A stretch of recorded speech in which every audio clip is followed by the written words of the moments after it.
It took almost a week after Hurricane Maria slammed into Puerto Rico for the U.S. territory's plight to take center stage in the American news cycle. That was partly due to President Trump, who used his Twitter account and public statements to wage a battle with the National Football League and its protesting athletes, rather than focusing national attention on the storm-battered island. When he did mention Puerto Rico over the weekend, he did so with a curious stream of tweets that appeared to blame Puerto Rico's woes on internal dysfunctions and massive debt owed to Wall Street financiers.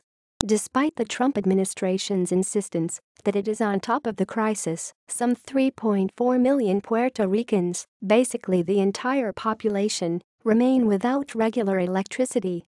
An estimated 1.5 million are without access to clean drinking water. It is a remarkable, shocking state of affairs for an island inhabited by more American citizens than 21 individual states on the U.S. mainland. Countless residents are cut off by collapsed physical infrastructure and the failure of communication systems on the island. My colleague Samantha Schmidt reported from one corner of Puerto Rico, where residents despaired at the lack of outside aid. In the 5 days since Maria battered the city of Morovis, 37 miles southwest of San Juan, residents and local officials said they had received no help from Puerto Rico officials and had no contact with federal agencies, Schmidt wrote. Puerto Ricans across the island have echoed those frustrations as advocates off the island began to put pressure on the Trump administration to speed up help to U.S. citizens who have long felt disconnected from the mainland, but perhaps have never felt so alone. On Tuesday, Trump defended the pace of relief efforts with the simple excuse that Puerto Rico is on an island in the middle of the ocean, where you can't just drive your trucks there from other states. But the deeper reality is that Puerto Rico is also stranded in a faraway place in the American imagination. It just so happens that this year marked the 100th anniversary of Washington's decision to confer U.S. citizenship on the inhabitants of Puerto Rico, an island wrestled away from Spain in an earlier war at a time when a burgeoning American empire ran roughshod across the Caribbean. Yet, even a century later, and amid a barrage of news reports on the 2 consecutive hurricanes that battered Puerto Rico, the island still seems a distant relic of forgotten imperium for many Americans.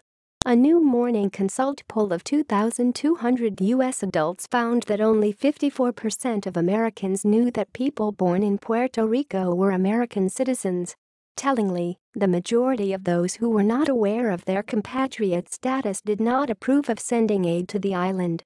Puerto Rico is an unincorporated territory, meaning that while its residents are citizens, they send one non-voting representative to Washington and have no say in presidential elections.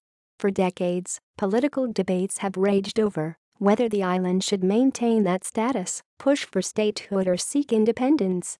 A pronounced disaffection has set in, largely a result of a decade-long recession, and a staggering public debt crisis deepened, in part, by a Washington-appointed board that has imposed grinding austerity on the island.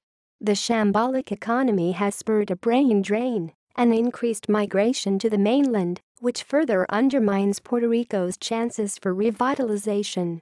The United States may not like to see itself as the type of nation that has colonies, but if you're not treating Puerto Rico and its American citizens the same way as you treat states and theirs, that's the only explanation, wrote journalist and broadcaster Julio Ricardo Varela.